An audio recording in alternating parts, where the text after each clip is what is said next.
Hello, everyone. We have a great audience. We're so happy with the numbers. Welcome to today's segment on career discussion with New York Black public servants. My name is Ingrid Coles, and I work as a human resources advisor for the Canada Revenue Agency in beautiful Vancouver. And this is my co-moderator, Celine Ahodekon. Celine? Merci Ingrid. Bonjour et bienvenue à la séance d'aujourd'hui. Comme Ingrid l'a bien dit, je m'appelle Céline Ahodekon et je travaille pour PAS Canada en tant qu'animatrice du patrimoine culturel. Maintenant, on va passer à la reconnaissance des territoires traditionnels d'Estolo. Donc, nous sommes reconnaissants de travailler, de nous rencontrer et de vivre nos vies sur les territoires traditionnels des Premières Nations, des Métis et des Inuits du Canada. Nous reconnaissons qu'une grande partie de cette terre a été non cédée. Merci. We are grateful to be working, meeting, and living our lives on the traditional territories of Canada's First Nations, Métis, and Inuit people. We acknowledge that much of the land is unceded. Today, we have Deputy Minister Christiane Fox to deliver some opening remarks. Ms. Fox was appointed to the position of Deputy Minister of Indigenous Services in September of 2020. She is a Deputy Minister champion of the Federal Youth Network. Celine? Elle a commencé sa carrière comme conseillère en communication à Industrie Canada, maintenant connue sous le nom Innovation, Sciences et Développement économique Canada, où elle a travaillé dans le domaine des communications et des politiques scientifiques. Elle a également œuvré pendant 1 an au sein du groupe d'études sur les politiques en matière de concurrence à titre de directrice des communications et consultations. She has a BA in Mass Communications and Psychology from Carleton University and is a graduate of the University of Ottawa's Master's Certificate Program in Public Administration. Welcome, Ms. Fox. Well, thank you both, Ingrid and Céline. Alors, merci pour la belle introduction et merci de m'accueillir aujourd'hui pour lancer notre première activité du réseau des jeunes fonctionnaires fédéraux de l'année consacrée au mois de l'histoire des Noirs. Je ne crois pas qu'il y a de meilleur point de départ que d'avoir une conversation avec de nouveaux employés noirs de la fonction publique. Par ailleurs, je tiens à reconnaître la belle collaboration et le partenariat soutenu entre le réseau des jeunes fonctionnaires fédéraux et le caucus des employés fédéraux noirs qui ont préparé un programme tellement pertinent pour le mois de février. Et je vous remercie. Before we begin, I would like to acknowledge that the land on which we gather is the traditional unceded territory of the Algonquin Anishinaabe people. We are grateful to have the opportunity to be present in this territory. And I think Marcella will be sharing a link in the chat, so you're able to look up wherever you are in the country, which traditional territory you're joining us from, as I know we have participants from across Canada. Nous vivons actuellement une période extraordinaire qui n'arrive qu'une fois dans une vie, selon certaines personnes. La pandémie mondiale a énormément changé nos vies. On travaille maintenant de la maison. Entre Zoom et Microsoft Teams sont devenus vraiment nos outils de travail. Toutefois, nous n'avons pas tous cette chance.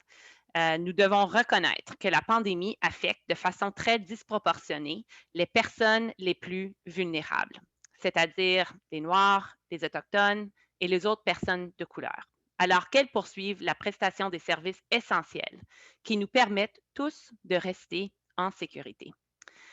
Dans l'exercice de mes fonctions comme sous-ministre des Affaires des services aux Autochtones, j'ai le privilège de travailler avec des partenaires à travers le pays. Et puis, depuis les derniers mois, j'ai consacré beaucoup de mon temps personnel à vraiment être là pour écouter, aider et répondre aux demandes exigeantes de la pandémie. Et puis, c'est vraiment essentiel qu'on puisse donner ce soutien-là aux communautés à travers nos infirmières, nos médecins, M. Dr. Tom Wong, qui travaille de près avec Dr. Tam pour vraiment répondre à la propagation du virus. Et ces jours-ci, on travaille sans relâche aussi pour vraiment les vaccins puis avoir accès aux vaccins pour les peuples autochtones. Donc, c'est des temps très occupés pour nous tous. But in the midst of this pandemic, we also saw a global movement manifest following the truly saddening murder of George Floyd, which had ripple effects here in Canada, particularly on how we look at our institutions and whether we're doing enough to root out systemic racism. Shortly thereafter, I had the pleasure to have worked with provincial and territorial partners in my former role as Deputy Minister of Federal, Provincial, and Territorial Affairs to release a joint First Minister's statement on anti-racism, which clearly articulated the need for concerted efforts to root out all forms of discrimination. And I really want to take a moment just to flag just how the death of George Floyd created a conversation, but it also recognizing the impact that it had. And it had a different impact on all of us. And, you know, I will give you a very personal example. I have mixed race children at home, and we had conversations about George Floyd. And last week, my 9-year-old in her grade 4 classroom had a conversation with her class. And she lifted up her hand and she said that she was uncomfortable having the dialogue. And the teacher said, if we don't have the dialogue, then perhaps these things will just keep happening. So we have, you know, it's important that we talk about it. But her response to that was, being Black myself and seeing my classmates, some of us are uncomfortable because it could happen to us or it could happen to our fathers. And even though we had a lot of discussions at home, when the teacher called me, it took me back. And I thought I had, you know, connected with the kids, and I thought we had these really meaningful conversations, which I think we did, but I didn't realize to what extent it had an impact on her as a 9-year-old worried about herself and worried about her dad. And so we all have to kind of think about the impacts that these things have on our lives. And it's all going to be very personal and unique, but we have to recognize it and we have to kind of talk about it and see how each of us can bring change. And even in, you know, I have a second daughter, my older daughter, she's 14. Even some of her reflections caused me to pause, caused me to think about things I had never thought before, because her reaction was very different. I talked to her about how it made her feel. And she said to me that it was tragic, that she worried about people across the world that have to deal with these types of situations. But she made a reference to the fact that she has a link to a white person in her life. So her circumstance may be different as a result of that. And so I share these conversations with you because I think it's important that we all talk about these events in our lives, but more importantly, how do we make changes so that our kids, so that ourselves in the public service, so that you as new employees coming into the federal public service can feel like your leadership wants to learn from you, wants to adapt, wants to change, and wants to take into account the very different and unique perspectives that Canadians bring to public policy, but that you can bring into our departments, into cabinet, into government decision making to have an impact, a lasting impact. La fonction publique fédérale n'est pas exempte de la conversation qui a lieu à travers le monde. Nous avons réalisé de grands progrès depuis mon arrivée dans la fonction publique en 2002. La conversation a beaucoup changé depuis mon arrivée. Nous ne pouvons cependant pas nous satisfaire de ces progrès. Oui, il y a eu du progrès. Je le reconnais, je le vois. Par contre, nous devons continuer de tout mettre en œuvre pour que la fonction publique soit aussi diversifiée et inclusive que la population canadienne. I share a lot of personal anecdotes in my discussions because I think it's important that we have conversations that are real and that aren't just talking points. And I'll give you another really good example. A couple of years ago in 2018, I was involved in a First Minister's meeting in Montreal where it was the first meeting with Premier Ford at the table and François Legault, and we were all extremely concerned about how this discussion with the Prime Minister would go.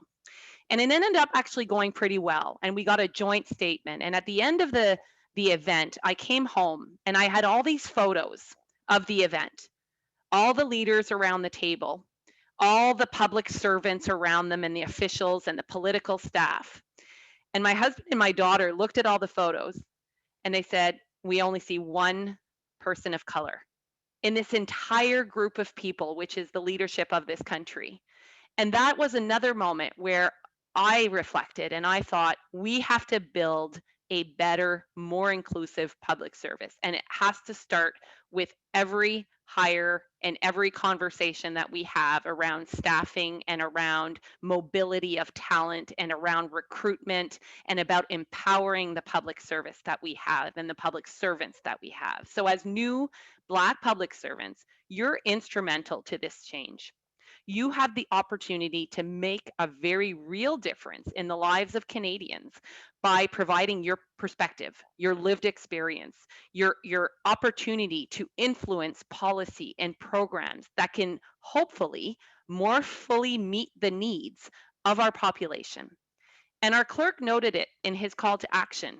We're listening. Share your perspectives and feel empowered to do your work. And that means being a leader within your groups and your teams. And I have full confidence just by being here today that you've got the energy and the dedication and the willingness to put yourselves out there. La fonction publique a vraiment l'avantage d'être un des plus grands employeurs au Canada, ce qui signifie les possibilités à l'échelle nationale sont vraiment incroyables. Trouvez quelque chose qui vous motive. Pour ma part, j'ai comme passion de travailler avec les jeunes et j'ai eu la chance d'être la sous-ministre de la Jeunesse pour le premier ministre. J'ai voyagé d'un bout à l'autre du Canada pour dialoguer avec les jeunes de tous les horizons et j'ai veillé à ce que leur point de vue soit très diversifié, soit vraiment pris en compte lorsqu'on prenait des grandes décisions pour formuler la première politique en faveur de la jeunesse du Canada. Donc, vraiment, suivez vos passions, suivez vos intérêts, puis ça va vous mener très loin dans votre carrière.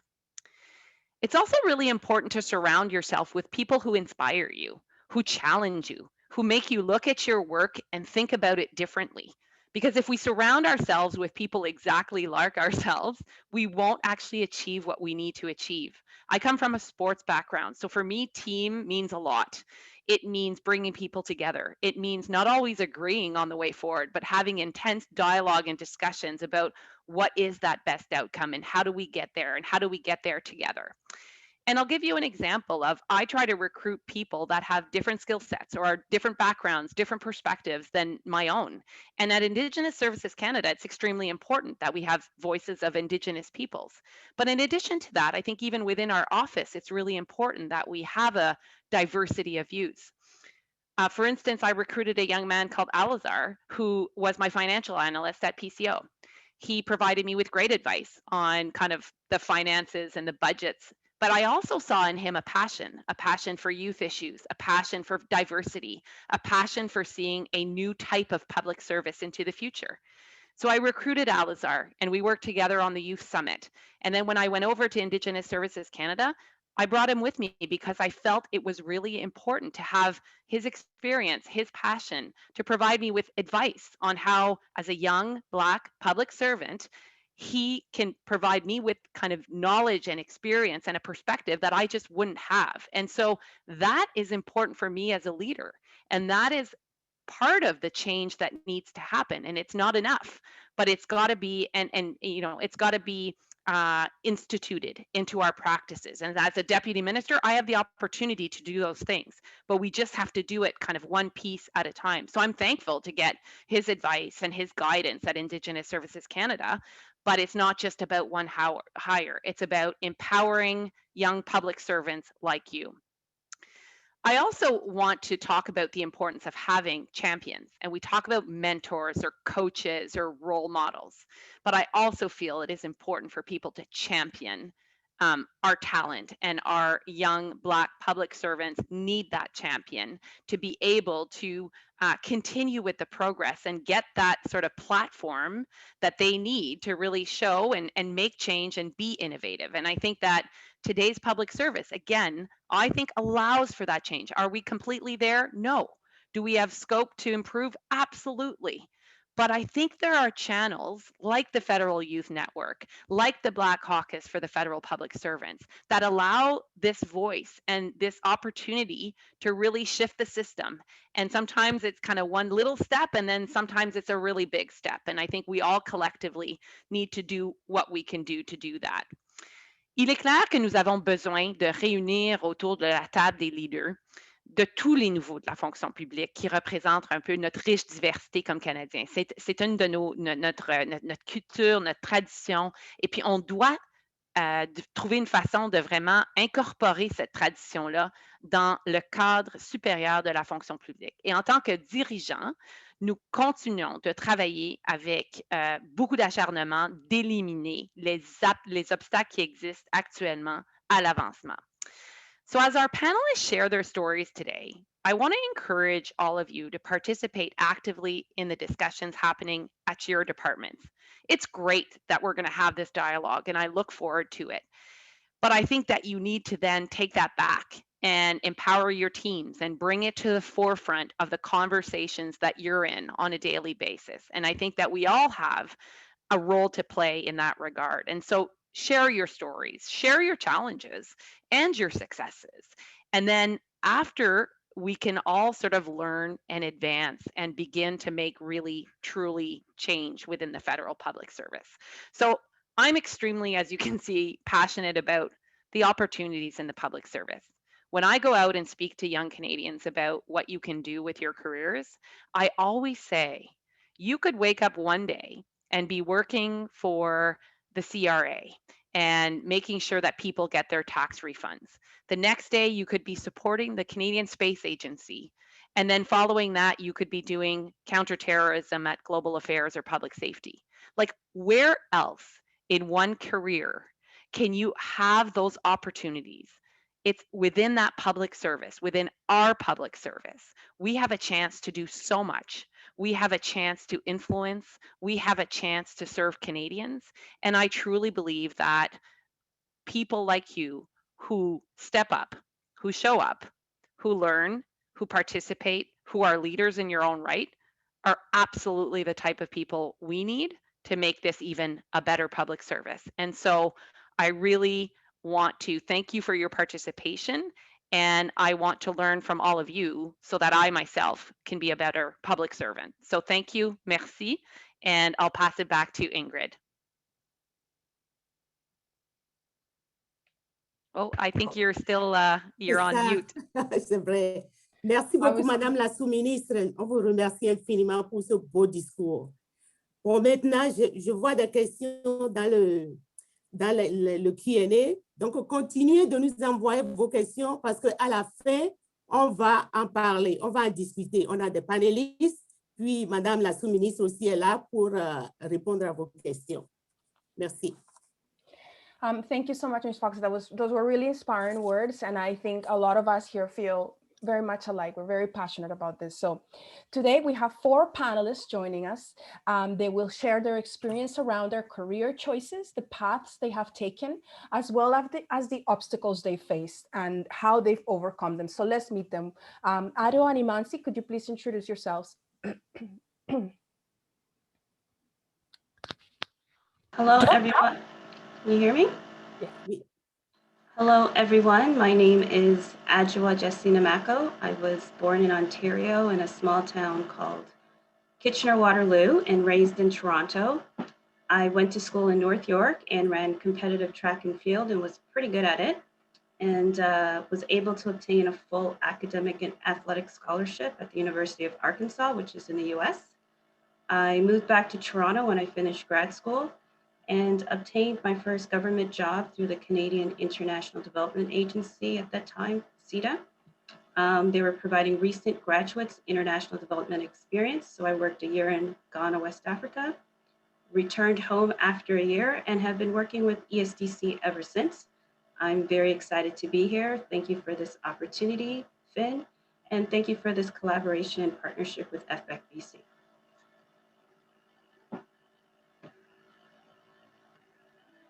Thank you. Imansi? Yes. Hello, everyone. Good afternoon. Bonjour tout le monde. First off, just want to thank FYN and FBEC for the invitation. This is a great honor to be here with you all. In terms of my background, I started off with the Federal Public Service in 2009 as an FSWEP student. Started my career with that ESDC Service Canada.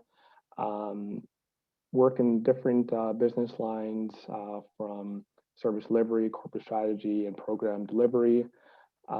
Recently, I just started a new role at PSBC at the Office of Small and Medium Enterprises as an economic policy analyst. And outside of that, been definitely involved within different communities of practice. So I'm the co-chair of the Future Leaders of Ontario network. I'm also heavily involved and engaged within my community. So I'm originally from Rwanda, so within the Rwandan East African communities.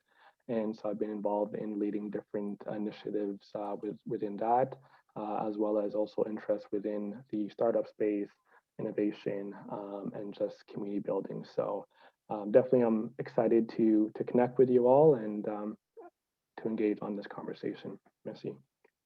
Merci beaucoup. Est-ce que David est là?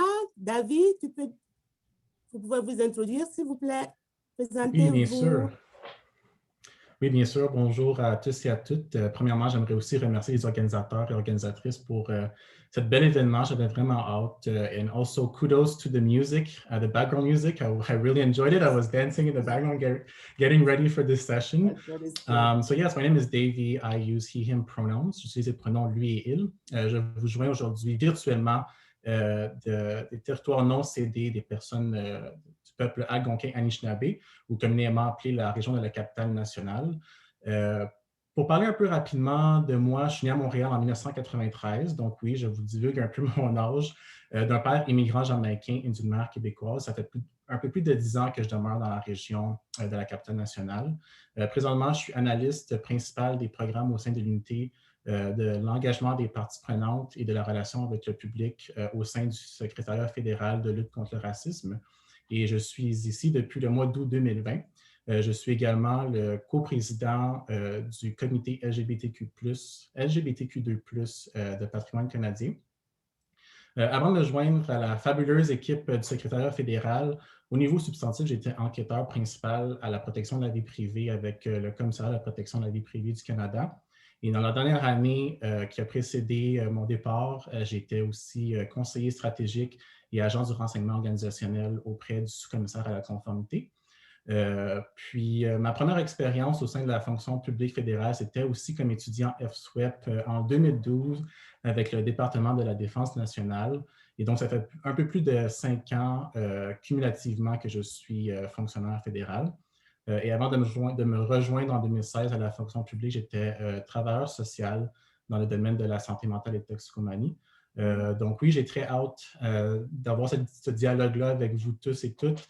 Moi, les questions des droits humains, la question des communautés 2S, LGBTQ+, l'antiracisme, ainsi que la santé mentale sont des sujets qui me touchent beaucoup.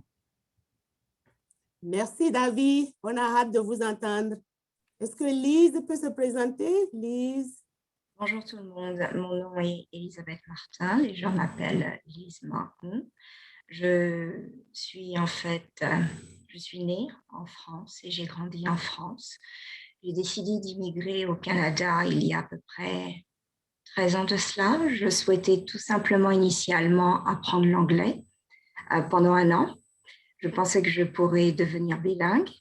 Et je devais ensuite retourner en France, là où je suis née, où ma famille vit à ce jour, pour en fait devenir juriste international. Avant de venir en fait au Canada, j'ai passé un peu de temps en Afrique du Sud. Et lorsque je suis venue en fait à Vancouver, cela m'a rappelé en fait Cape Town, l'Afrique du Sud. Et c'est pour cette raison que j'ai décidé en fait de m'installer en fait en Colombie-Britannique. Alors je vous parle en fait des territoires non cédés de la Côte Salish. Et I've been a public servant for over 11 years now. I'm the co-chair of the VC chapter of FBEC, the Federal Black Employee Caucus. The other co-chair is Charlene Lieberscott, and I'm also a member of the core team of FYN, the Anti-Racism Ambassador Network. So I wanted to thank all of you for saying yes to the invitation to talk about this sensitive and very apropos subject. Thank you very much. Merci. Merci, Elise. Merci beaucoup.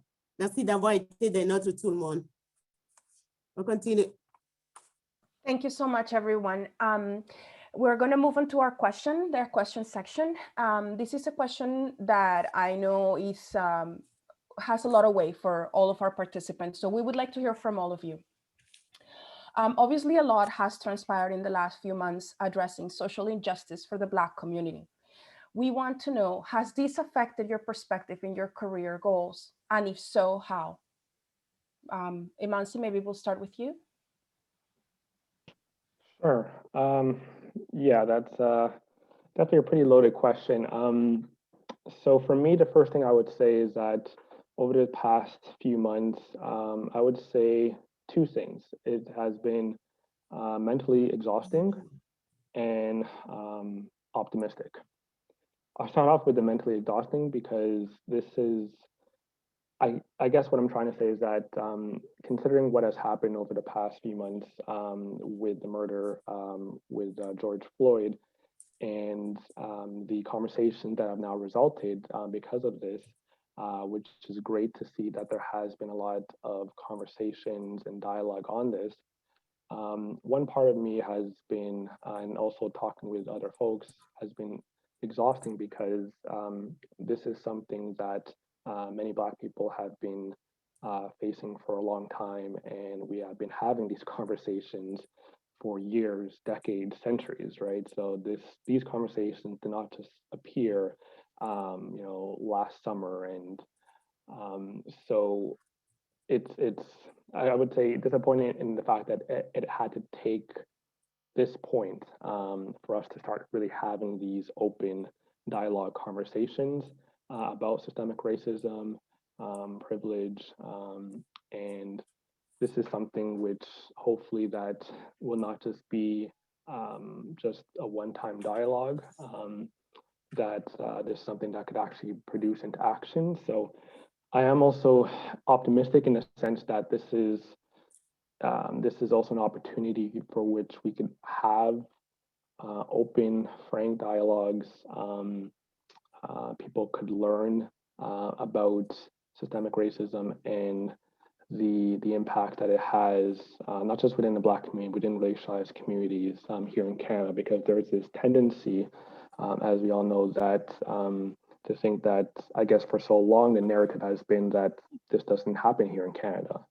But I think what has transpired, and we're seeing different forms of it in extremist patterns, that this is in fact something which has been going on for quite a while. So I would say I'm hopeful that through these conversations, and I'm happy to hear that Deputy Minister Fox was highlighting a little bit as to what was happening at the higher level, but I'm hoping that these will actually turn into meaningful actions, and for all of us to be a part of this.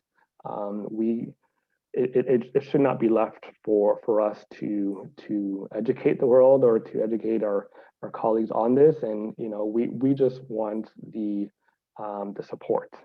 We just want there to feel a sense that we have people that are here championing behind us. So to really understand what does it mean to be anti-racist. So anyway, I'll leave it there. Obviously, this is something we could definitely unpack a lot, but I'll hand it over to my fellow colleagues. Thank you. Adwa? Thank you. Or whomever wants to go next. Oh, I can go next. So I wouldn't say my perspective on my career goals has changed, but it has made me more focused and purposeful in how I'm using my voice and my platforms to advocate for the Black community. I have always seen myself as a leader, bringing awareness to issues affecting visible minorities and I'm still inspired to make a difference and have a positive impact for visible minorities. But now I feel more focused on the Black community. The systemic racial bias I have experienced as a Black woman for several years in the public service is now being validated by the rest of society. And this is now influencing how Black employees are being viewed and treated in the public service. Racial injustice happening to the Black community isn't new. With the momentum from the social awakening that has occurred because of the public murder of George Floyd and other Black people in this current climate, I see an opportunity to bring positive change. I am actively advocating for so many in the Black community who don't have the voice to advocate for themselves. I'm making sure that the conversations at the tables I sit are addressing anti-Black racism and the realization that it is real, and discussing how it affects the outcomes of every step in the careers for members of our Black community. I'm raising awareness in key areas from recruitment, advancement, and retention. All of these factors significantly affected for Black employees because of the anti-Black racism that exists within the public service. Thank you. Maybe I can go, and Imanzi, Adwa, I think what you shared is really aligned with how I've been feeling. I wouldn't say that it affected my perspective on my career goals per se, only if it fueled my desire to continue to do the work and even to occupy leadership positions, to bring my lived experience to the table. I think it validated my desire to promote what I would call diversity and inclusion by design, or even anti-racism by design. And what I mean by that is that we have tools such as the GBA Plus analysis. I think that we can push our thought processes even further in talking about anti-oppression and anti-racism lens to the work that we do. I do so, and I do so in my personal life, generally speaking, but I really believe that the principle of diversity and inclusion is great. And also we can continue that work by having the anti-racism and the anti-oppression lens applied by all of us, because we do serve diverse populations in Canada. And it is for us as public servants to make sure that we're representatives of these diverse populations. So yeah, I think for me, I look forward to occupying leadership positions and seeing more Black folks and folks of color in leadership positions as well. Mm-hmm. Thank you very much, everyone. I will express myself in English first and then in French. So I wanted to echo what was told wholeheartedly.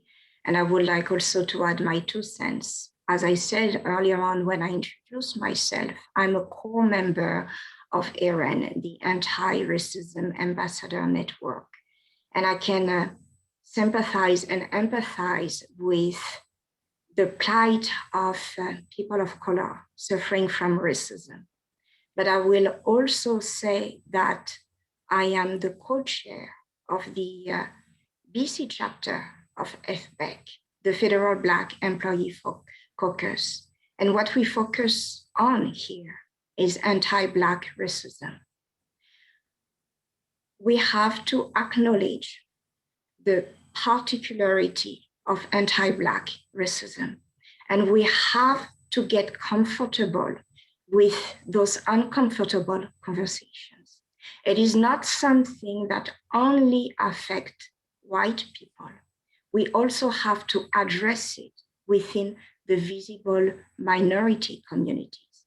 The sentiment of anti-Blackness, the sentiment that you can get away just by weaponizing the Black bodies because you didn't like what was told to you. You didn't like to be called out. And what the Black Lives Matter movement reminded me is this burden that Black people have to carry on their shoulders. The burden that we are ridiculed, discredited, and often called thugs because we are raising our voice. We are standing up to say that the treatment of Black people is unacceptable. Donc, ce que je voudrais dire, en fait, c'est que en tant que coprésidente du chapitre en fait, de la Colombie-Britannique du caucus des employés fédéraux noirs, il est important également de parler en fait du racisme anti-noir qui est bien spécifique.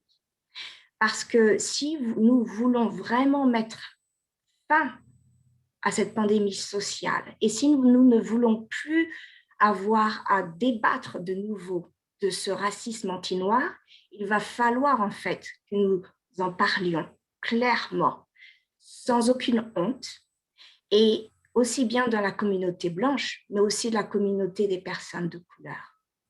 Donc, ce que je voudrais dire is that for me, it reminded me that purpose goes way beyond than popularity. Because when you are voicing your concern as a Black person, you have to be prepared to be blacklisted, to be blackballed.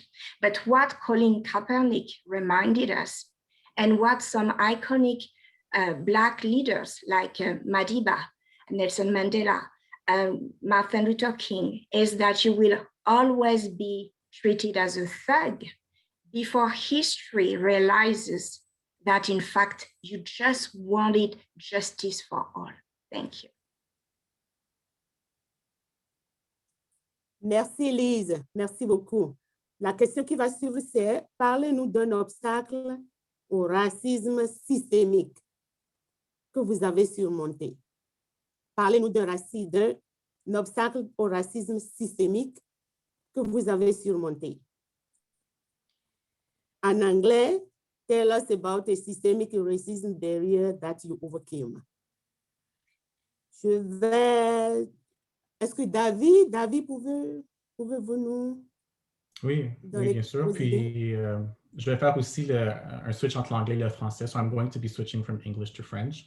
I remember an instance, and that was a few years ago in my previous department.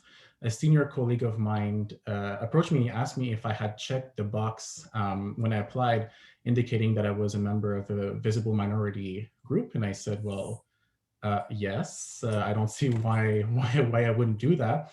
And his response to me was, well, this is probably why you got the job then. And I was like, wow, okay, is that really what you think? And he said, yes, because this measure where people can check the box is actually discriminatory and in fact racism towards white people. So I'm like, okay, now we're talking about reverse racism. Interesting. Donc, moi, j'ai été très déconcerté par son commentaire. En fait, je savais vraiment pas quoi dire. Moi, je voulais pas non plus le confronter parce que j'étais étudiant. Et on sait très bien qu'en tant qu'étudiant, on a une certaine précarité en n'étant pas indéterminé. Donc, on ne sait pas si notre contrat va être renouvelé ou on n'est pas représenté par un syndicat. Donc, j'étais vraiment mal à l'aise. Et une de mes collègues qui était tout près, elle a entendu ça.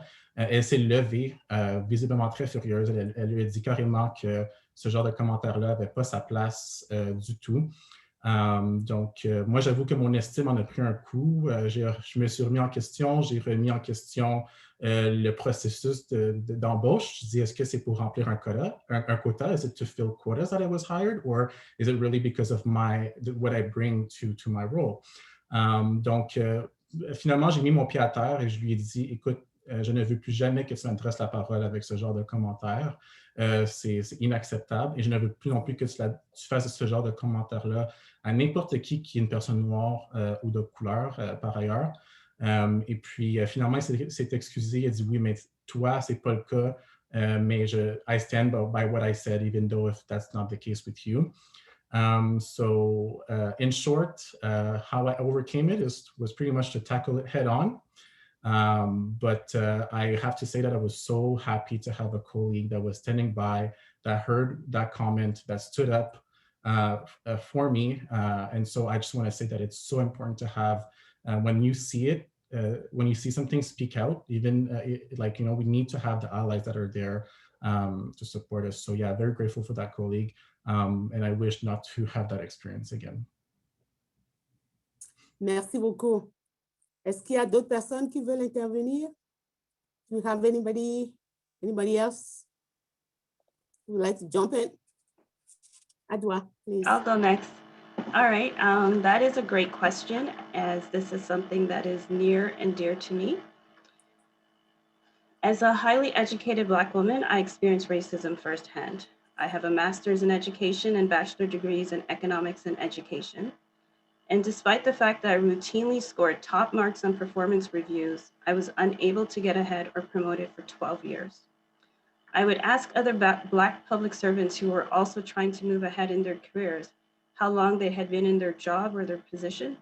I heard responses like 10 years, 20 years, and even 30 years of people unable to advance. Many had given up even trying, and I thought to myself, this isn't right. I overcame this by first maintaining a positive attitude, because it's so easy to become bitter and negative when you're discriminated against. I didn't want a negative outlook to seep into my mind. I invested in myself, and I continued to grow my individual skills and competencies through continuing education and volunteering. I have a passion for volunteering and really love helping others. I volunteered at my local high school, providing free math and economics, tutoring during the week.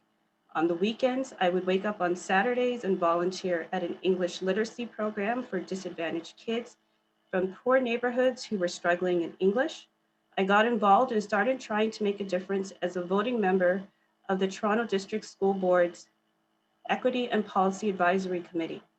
All of these experiences were building my leadership capabilities outside of the public service. But I knew if I was going to progress, I had to take control of my career.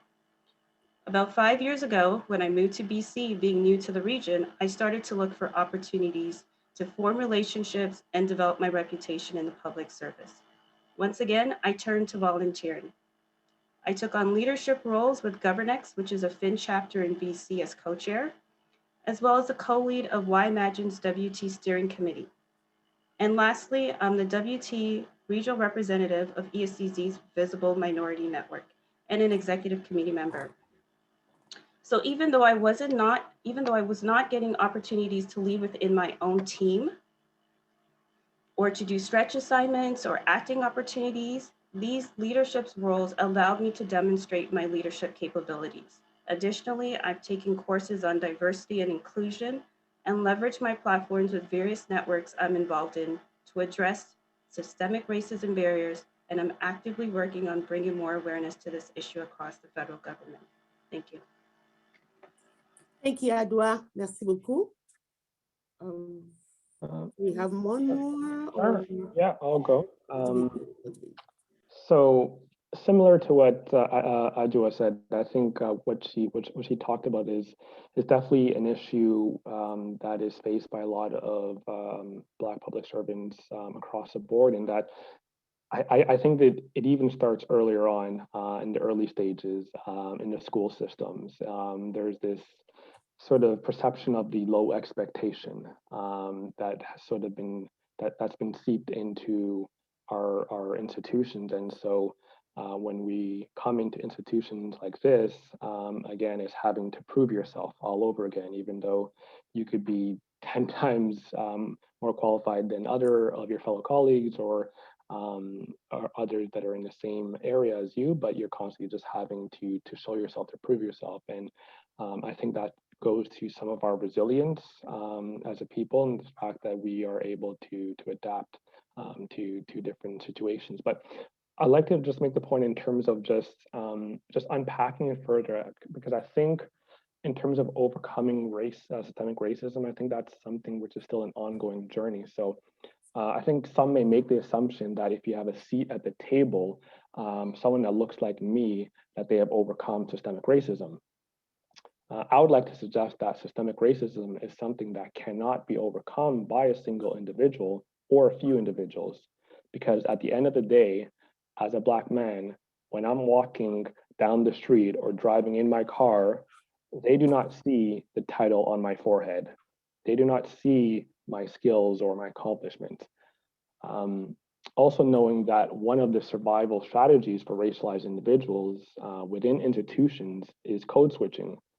To me, this suggests that racialized people have at times to conform to a particular workplace culture. While this has not been my direct experience, I am aware that, and research suggests that changing one's name can give a higher chance of getting an interview, for example. So needless to say, I think systemic racism is something that that cannot be overcome by a single individual, but it needs to be for a collective responsibility in order to really achieve that success. Thank you so much. Thank you. Thank you. Yes. Now we have another question. Thank you guys for sharing that. We want to know, have any of you had a mentor? And if so, what was the process that you underwent to find a match, a person you wanted to, confide in and do this with? Thank you. Okay. Maybe Adwa, we can start with you. Sure, I can answer this. So I've had 2 official mentors, and I've also have unofficial mentors who I really take their advice, because I don't necessarily believe that mentors have to be in a position of power or leadership. Some of the best advice I get are from colleagues who I have met throughout my career, who generally we have the same interest in career development or opportunities. But I do need to provide a bit of context in my experience of mentoring. When I met my first mentor, I had been in the government for nearly 7 years. I'd never seen a Black person in a position of power or leadership other than a team leader, not a manager, director, executive director, director general, assistant deputy minister, or deputy minister, ever. I'm not saying that they didn't exist, but to me, I had never seen, heard, or met one. So when I moved to BC 5 years ago, the first mentor I found them at my local office. We were working in the same branch, and I walked in and I saw there was a Black woman as the director. And that made me so happy. This is why representation matters. You have to see yourself in these positions of power and leadership to think it's possible. So I immediately introduced myself. I knew I wanted them to be my mentor, but I was very strategic about it. I first conducted some research online within my department's intranet to see were there any mentoring programs. And indeed, there was an informal ESDC mentoring program where you could create a profile and select that you were a mentee looking for a mentor, or you could say you were a mentor looking for a mentee. And basically, you could look through the profiles and connect with someone to be your mentor. So after I conducted my research and obtained all the necessary documents needed to be part of the program, I then approached my team leader about being in this program, which they were okay. Then I had a discussion with my manager to get approval to be in the program, and told her that I had already found someone to be my mentor, and it was basically a matter of them saying yes. And then I approached the individual who I wanted to be my mentor. And they were okay. I explained the program, they agreed, we set up bi-weekly meetings and my expectations. The second mentor I found was from attending IPAC, the Institute of Public Administration of Canada's yearly conference. A friend and colleague who I informed I would be going to IPAC on behalf of FYN through my role as a co-chair of GovernX, told me there was a Black executive that attends every year and connected us through LinkedIn. So when we met in person at the conference, but before asking this individual to be my mentor, I interviewed them first. This person was not working in my region or department and had experience mentoring other Black employees. So they agreed to be my mentor, and we set up a formal mentoring schedule, and they provided me with some material to read on leadership to get started. Thank you. Thank you, Adwa. I will ask the same question in French. 2 people can answer that. Pour ceux d'entre vous qui ont ou qui ont eu un mentor, comment est-ce que vous les avez choisis? Est-ce que c'est des Noirs? Et si oui, comment ça s'est passé? Je vais poser la question à David. Donc, j'ai eu plusieurs, j'exagère, j'ai eu une couple de mentors dans ma vie, mais dans la fonction publique, j'en ai vraiment eu une personne, et c'était une personne en situation d'autorité. I just want to say that about what you said about mentor not having to be in a position of authority, I think that really spoke to me. I really agree with that. Mais oui, donc, moi, comment je l'ai trouvé, j'étais allé chercher en fait. J'avais besoin de m'orienter, surtout avec l'incident qui est arrivé en tant qu'étudiant. Je devais me définir, savoir comment que je pouvais percer dans la fonction publique. Et je peux vous dire que dans les équipes dans lesquelles j'étais, C'est arrivé qu'il y ait des gens qui disent « Ah, mais tu sais, la fonction publique, c'est une institution raciste et tout ça. » Donc, c'était un petit peu difficile de rentrer dans la fonction publique et d'essayer de naviguer un peu en tant que personne noire. Mais bref, moi, j'étais à ce moment-là étudiant. J'avais le sous-commissaire Brent Holman, qui est le sous-commissaire à la conformité au commissaire à la protection de la vie privée. Il était directeur général à ce moment-là. Je voyais beaucoup que lui poussait ses employés à se dépasser. Il offrait des opportunités d'avancement et je voyais aussi qu'il donnait des opportunités d'avancement aux personnes noires et de couleur. Donc, j'ai décidé d'aller le voir. Je me suis assis dans son bureau et je lui ai dit « Je veux travailler pour toi. Je veux vraiment apprendre de toi. Je veux travailler avec ton équipe. Je veux travailler dans ton unité. » Et puis, à ce moment-là, il m'a pris sous ses ailes. C'est grâce à lui que j'ai eu beaucoup d'opportunités. J'ai appris beaucoup de lui. Mais je pense qu'il y a une autre question qui va arriver où est-ce que je vais pouvoir un peu plus élaborer. Mais dans le fond, c'est ça. On s'est un peu trouvés l'un et l'autre, si vous voulez. Puis pour moi, qu'est-ce qui a été la plaque tournante, c'est sa politique de porte ouverte, Open Door Policy, mais aussi sa présence avec les employés. Donc, je trouvais que c'était quelqu'un d'accueillant, que je pouvais aller le voir pour lui demander d'être mon mentor. Thank you so Merci much, beaucoup, David. Thank you, Merci. David. We have an incredible audience and they are eager to participate. So we have a question from the audience that we'd like to address. And the question is, what actual steps do you take to promote diversity besides having a conversation? Who'd like to maybe take at this? Go.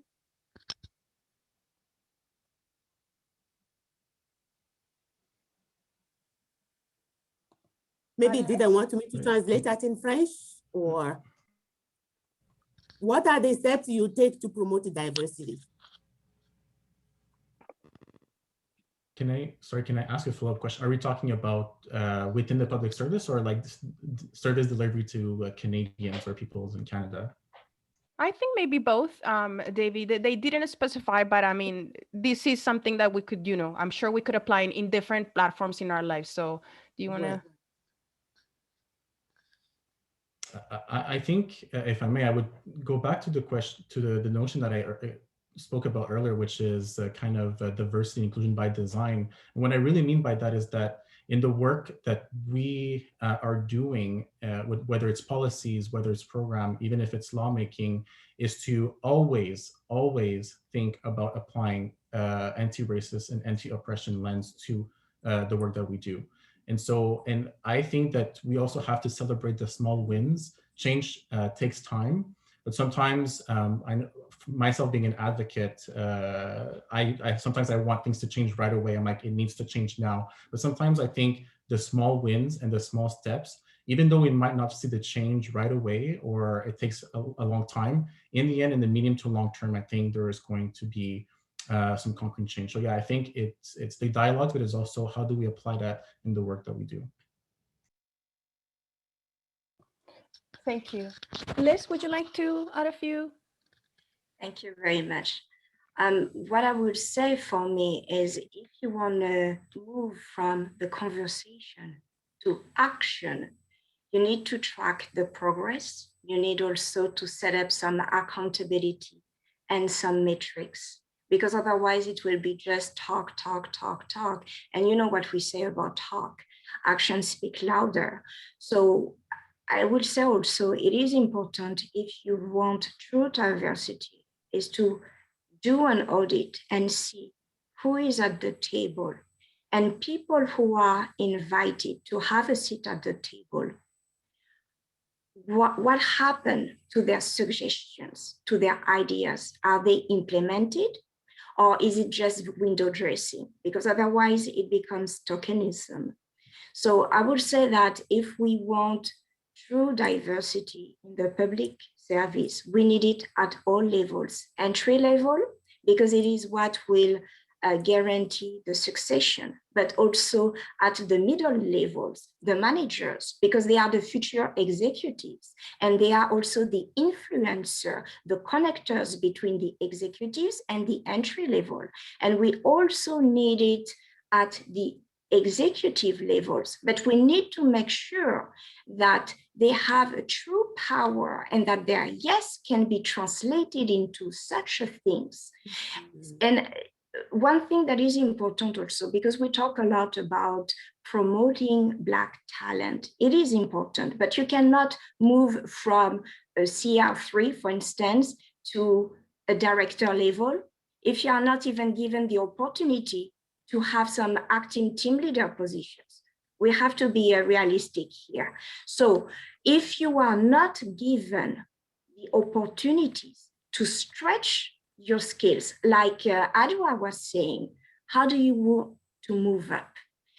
I would say that for people of color, and particularly Black people, you have to find your way around it. And personally, I found it through FBEC and also through ERN.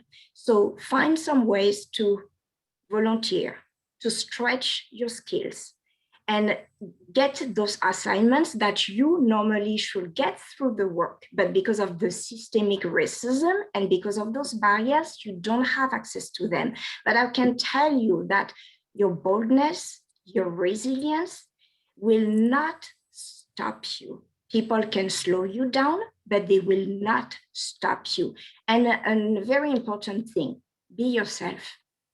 Don't pay attention to what people will tell you. And I say that particularly for Black women, because we are bold, we are fearless. And so many times we are being put down because people don't necessarily know how to handle us.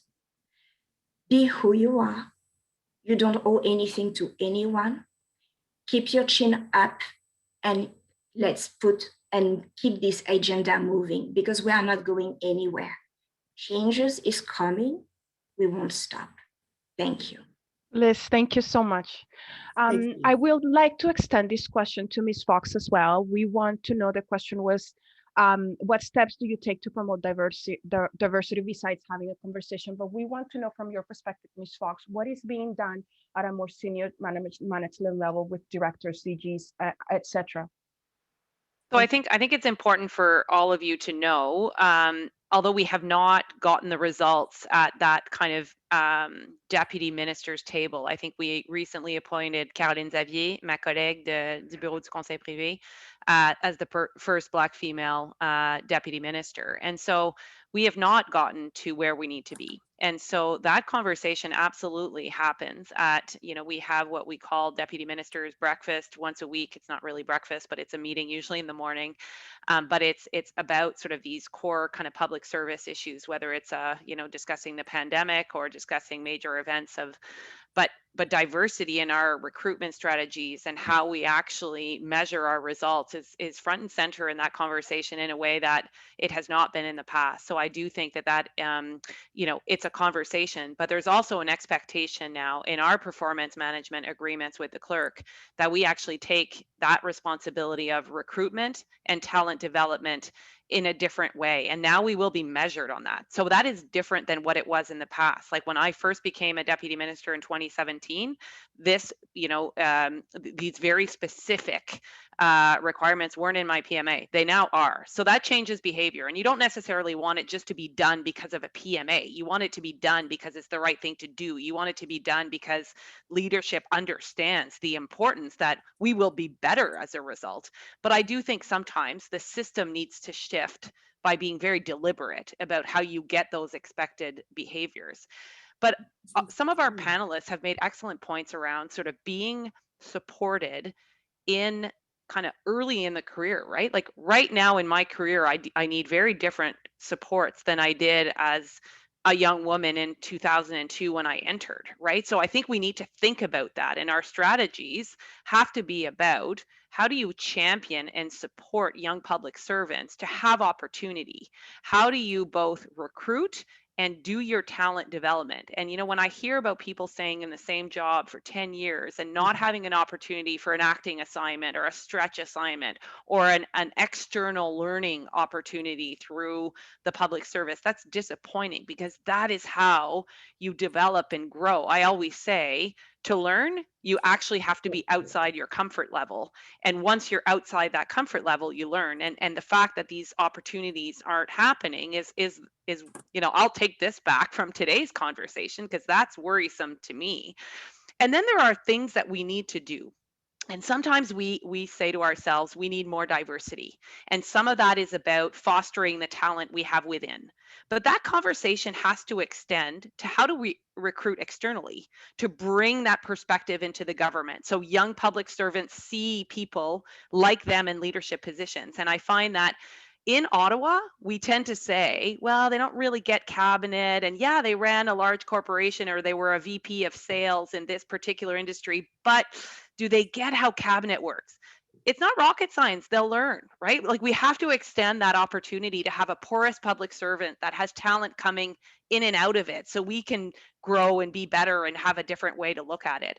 And then finally, I would say that in my particular performance objectives, some of the things that I've tried to institute is about how do I create change in my organization. So that's unconscious bias training. I want to be part of it. I want every single member of my executive team to do it because I think it's important that we recognize our own biases. I want to make sure that I've got at my management team, we now have a commitment where we will have members of diversity groups in our organization come to senior management committee, present, listen, hear, share a role, not just sitting and listening and taking notes in the background, but being at the table. And then I think we have very lively discussions around targets and whether or not that's the right thing to do and whether or not that's the right approach. But we're having those conversations in the way that we did not have them before. So I think these are all kind of some of the reflections, but I would say that as a senior leader, we have a responsibility, but I think now it is a little bit more mandated by the top to really kind of follow through on those very important commitments. Mm-hmm. Merci, Madame Fox. In the chat, I have one question very important here, and I want to ask, everybody can answer that question. It said,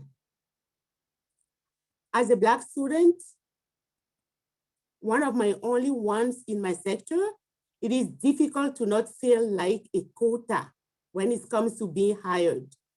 How do you make your employees part of visible minorities feel seen and also competent at work?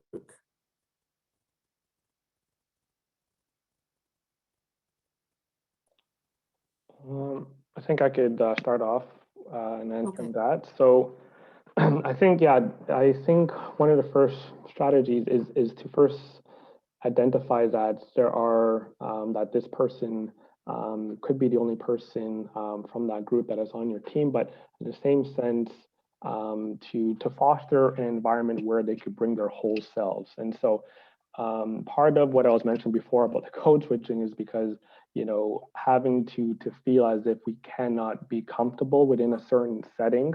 And so one of the ways is really just creating that environment, nurturing that environment for which people could speak up, could be open, could be frank. And so once that is there, then that's something that could lead then to meaningful opportunities and engagement across all levels. But if people feel stifled, if people feel that I'm the only one in this unit, I'm afraid of if I speak up, it's gonna have an impact on my career. And they could list examples of people that have done that. And so I think that's where we need to realize and to understand how best we could leverage people's lived experiences, in particular, you know, coming from the racialized community, and realize that that is truly an asset. So if we really believe that diversity is our strength, it's going to take us to uncomfortable positions and uncomfortable settings. And so that's when we need to come together, rallying as a community and as a workplace environment to really champion everyone in there. So that's a little bit of what I was saying. Interesting. Thank you, Manzi. Liz, do you have anything to add to that? So I would say it in English first and then in French. I think this question is very important because it speaks about the importance of critical mass. Because in numbers, you have powers. And one way to make someone feel ostracize, is to isolate them. And it is something that FBEC has been fighting for and keeps fighting for, those disaggregated data, because it is important to see that within the label of visible minority, how many Black employees do you have? Are they all stopping at the entry level? How many of them move to the management position?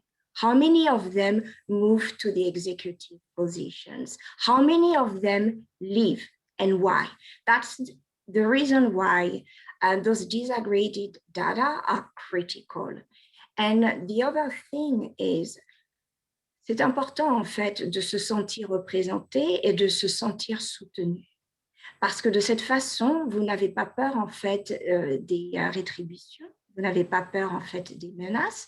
Et c'est de cette façon également que vous allez implémenter la diversité. Parce que les personnes verront en fait qu'elles ne pourront pas vous rendre silence, qu'elles ne pourront pas en fait imposer ce silence sur vous. Donc, il est important, en fait, pour éviter le tokenisme, de recruter en masse à tous les niveaux, aussi bien au niveau d'entrée, au niveau managérial, mais aussi au niveau de cadre gérant.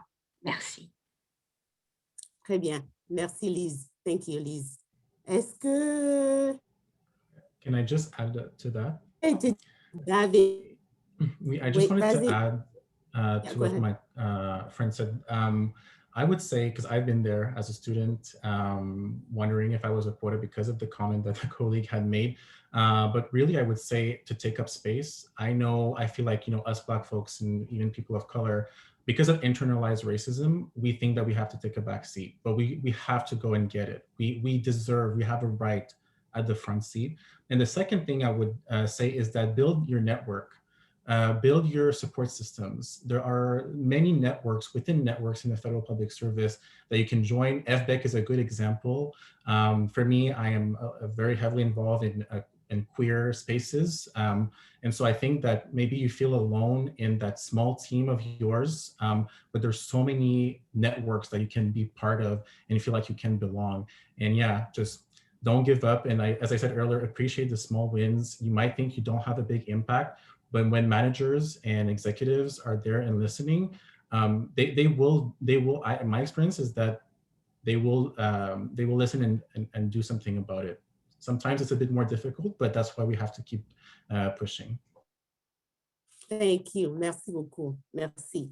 Maintenant, il y a une question, la question 5 qui est très importante ici. Je vais poser ça en français. I will ask that question in French and then she will go in English. Normalement, obtenir des rétroactions constructives sur sa carrière de la part de son gestionnaire peut être très difficile, en particulier pour les femmes, et plus encore pour les employés noirs. Comment avez-vous trouvé le processus de demander et recevoir des commentaires? Cela a-t-il fonctionné pour vous? Lise. Je dois avouer en fait que, étant née en Bretagne, en France, nous avons en fait un dicton en France qui dit « têtu comme un breton ». Et en plus de ça, je suis noire et une femme. Donc, ce que je dirais, c'est que si vous voulez en fait progresser et vous améliorer, il vous faut en fait ces retours. C'est très important. Il faut apprendre en fait à les écouter pour pouvoir savoir en fait ce que vous devez améliorer. Par contre, ce que je dirais, c'est qu'il est important aussi de savoir de qui viennent ces critiques. Sont-elles constructives ou non? J'accepte les critiques constructives. Absolument, parce que je veux progresser, je veux m'améliorer. Par contre, lorsque je ne suis pas totalement sûre de l'intention de la personne, par exemple, je les mets en pause et je réfléchis et j'essaie de voir si j'obtiens ces mêmes critiques d'autres personnes. Si je les entends de nouveau, donc je dois admettre qu'en fait, je dois travailler sur moi. Si j'entends le contraire, tel que Elisabeth, nous adorons en fait le fait que vous êtes ambitieuse, nous adorons votre prise d'initiative, nous adorons le fait que vous n'avez pas peur en fait de confronter des idées nouvelles. Dans ce cas, je sais à quoi m'en tenir. I think, basically, just to resume it in English, I think it is important to take feedbacks, even though they may not necessarily be pleasant, as long as they are constructive, we should take them because it's how we will grow. However, when we are not necessarily certain of the intention of the other person, I personally step back and watch if I keep hearing those same critiques from different individuals. If I don't, and I feel some encouragement, I hear some encouragement such as, Elizabeth, we like your boldness, we like the fact that you are independent and take initiatives, that I know how to handle those critiques. Thank you. Thank you, Liz. I will now say, I will say this question in English now. We know constructive feedback, it's crucial in our career and in the forming of our career development. The question is for anyone or the other panelists is, have you found the process of asking and receiving feedback challenging? Are you comfortable asking, and particularly being Black, being a Black woman? Adjoa, would you like to? Sure. Thank you. So I'm an educator at heart. I have 2 degrees in education and have a teaching certificate. So I'm all about growth and learning and really self-assessment and development and improving myself. I enjoy feedback, especially constructive, because I want to be my best. But your manager can only give constructive feedback if they have seen your work both in quality and quantity. I've had managers and supervisors who have been very supportive of me and given me great feedback regarding my work, but I have had instances of having a few managers who didn't communicate with their team, which is fine.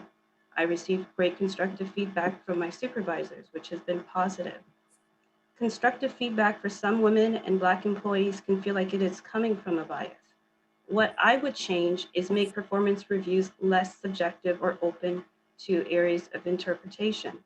The feedback has to be supported by facts, otherwise it's not constructive. Thank you. Thank you. Merci, Adjoa. Bon. Maintenant, voyons. Let's see how it, okay, it's 12:45. We still have a lot of time. Okay. La question prochaine que moi je vais poser, c'est qu'aimeriez-vous voir changer dans la fonction publique? What thing would you like to see change in the federal public service? Qui veut y aller? Imanzi, please. Sure. Thank you for the question. So I guess it's sort of like a wish list question, but if I had to narrow it down, I would say it's recognizing how best we could promote equity across the whole public service, and so realizing that for new public servants that are coming in, how do we ensure that those people that want to grow in their careers don't have to wait years and decades in order to grow? So I think picking up to like the last point Adjoa mentioned in terms of like PMAs and recognizing that that could be a great opportunity for public servants earlier on to realize, or for management to realize, how best we could be shepherding and promoting our best employees. And so I'd really love for the public service to really just embrace the ideals, that everyone has these ideals when they join, and that they want to serve Canadians, they want to make an impact. And so talking to many folks and colleagues is like, we were drawn to the public service for a reason, right? And so, or in some cases, maybe you transition into public service, but we were drawn to public service for a particular reason. But then when we encounter these roadblocks, especially earlier on in our careers, it could have damaging effects. And so how do we ensure that these roadblocks earlier on are removed? And so obviously we're here talking about our experiences within anti-racism, but we need to ensure that these early roadblocks are alleviated, so that is really creating an opportunity for all public servants.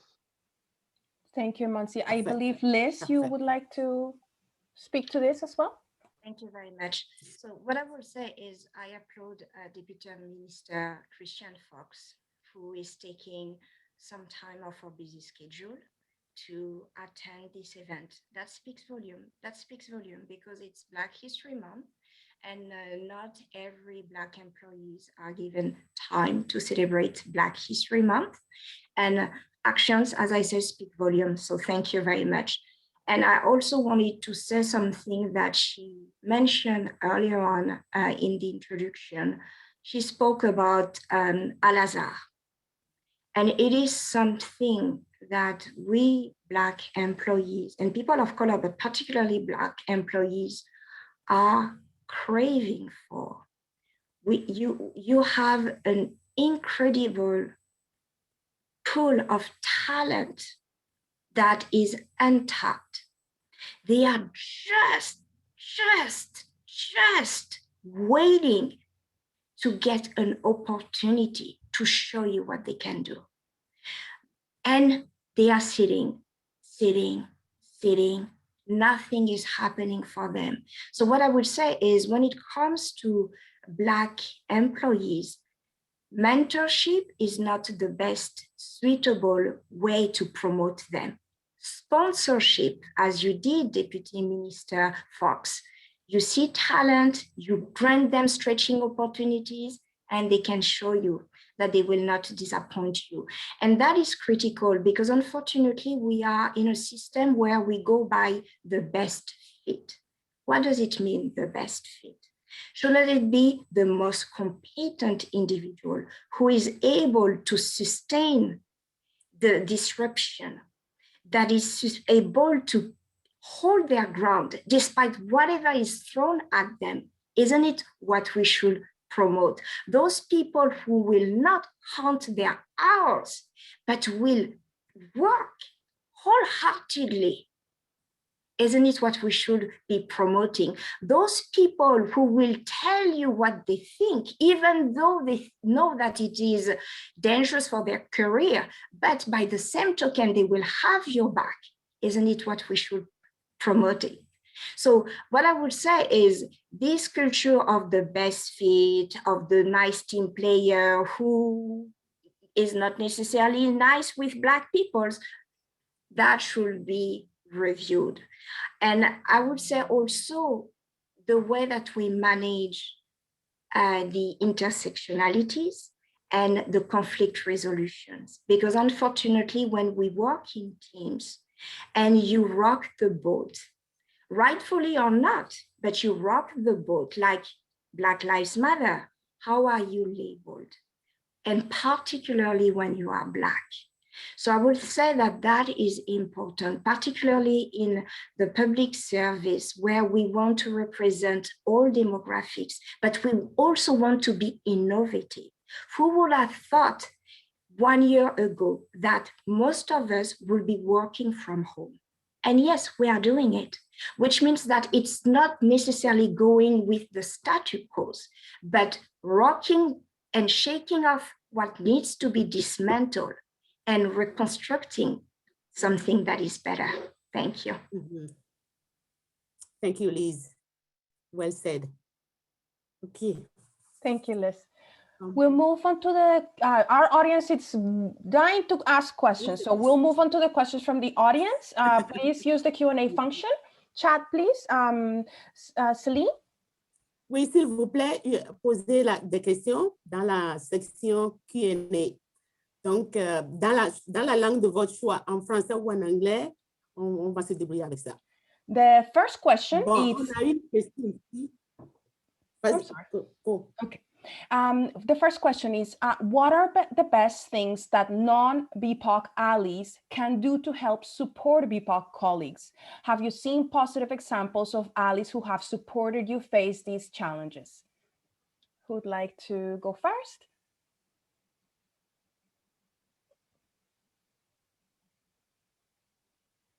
Maybe you want to repeat the question for them? Absolutely. I don't know. What are the best Thank you. things that non-BIPOC allies have to help, Right. or allies can do to help support BIPOC colleagues? That is Black, Indigenous, Peoples of Color acronym. Have you seen positive examples of allies who have supported you face these challenges?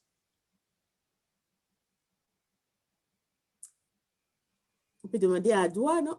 Adwa, can you? I can try to address this. Thank you, Adwa. For myself. I think for allies, one of the things is to use your influence. You're in a position of power, of influence. Really use that to uplift other BIPOC individuals who may not have that power. And when you see something that's not right, speak up.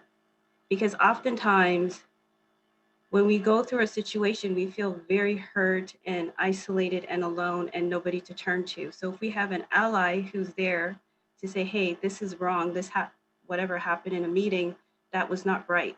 Or if somebody is taking credit for your work, if you're an ally, turn around and say, actually, this was Adjoa who said that. Thank you, Adjoa, for highlighting that. Don't sit in silence, because silence doesn't help us.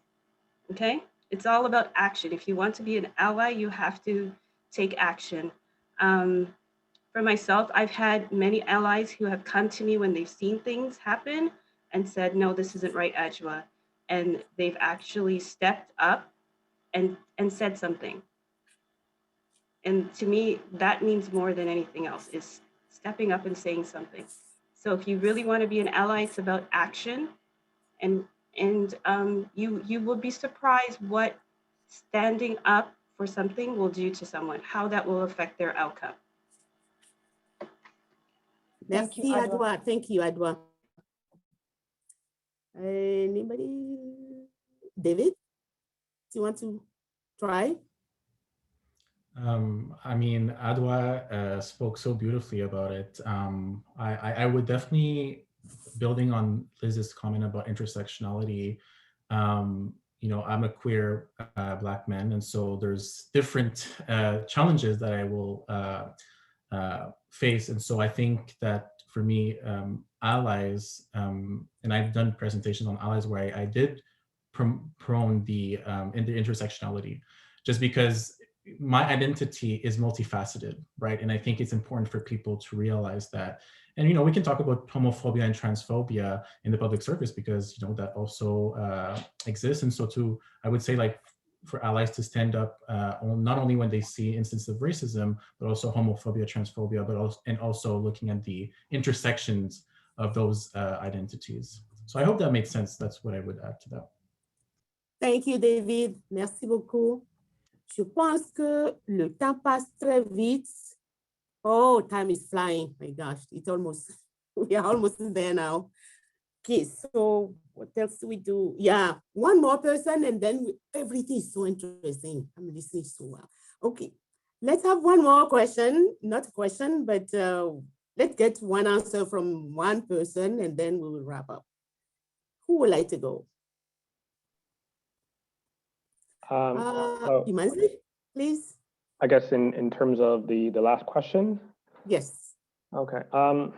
Yeah, so I guess similar to what my fellow panelists have mentioned, just the speaking up, the not being silent in terms of what the non-BIPOC allies could do, and because we feel that, like, loud and clear, like you could tell when someone is being genuine or if they're just communicating through a corporate initiative or a corporate speaking line, right? And so I hope that through this experience, everything that's been going on will humanize how we deal with each other.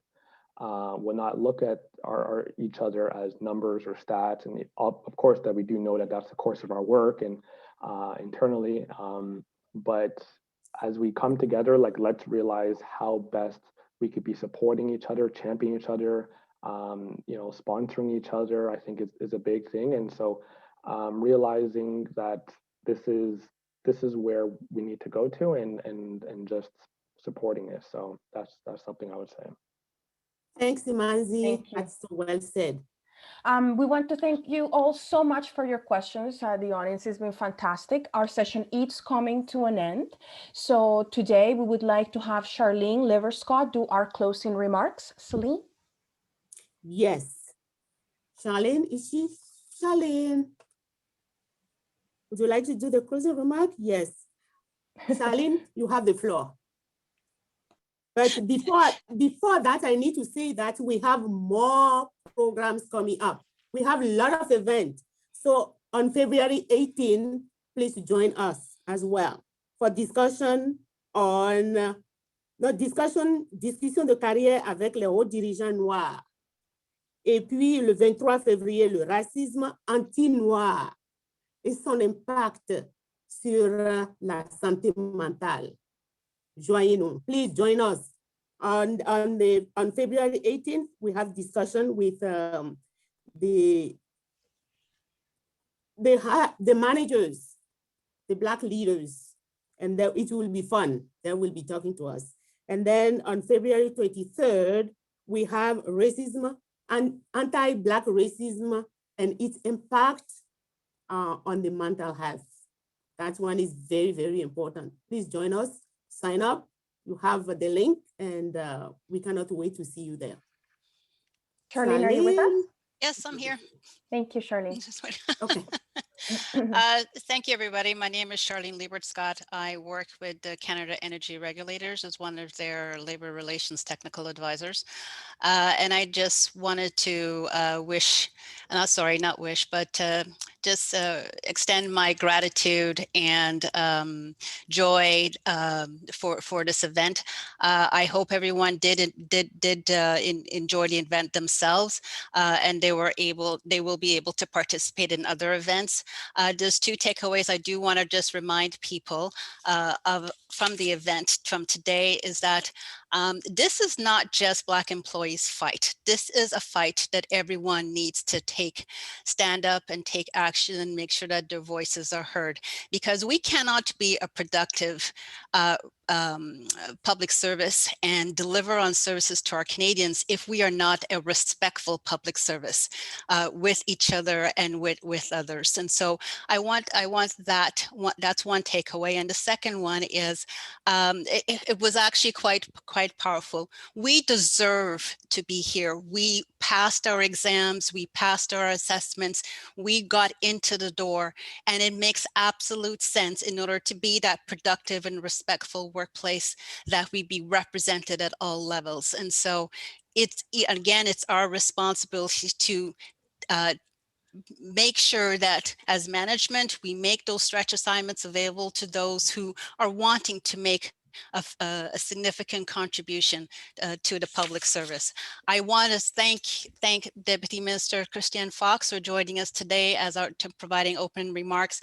I want to thank our panelists for their engagement and their contribution and the time that they took to share their experiences with us. I want to also thank our moderators, Ingrid Kold and Celine Hodekan, for moderating this afternoon. It was very special.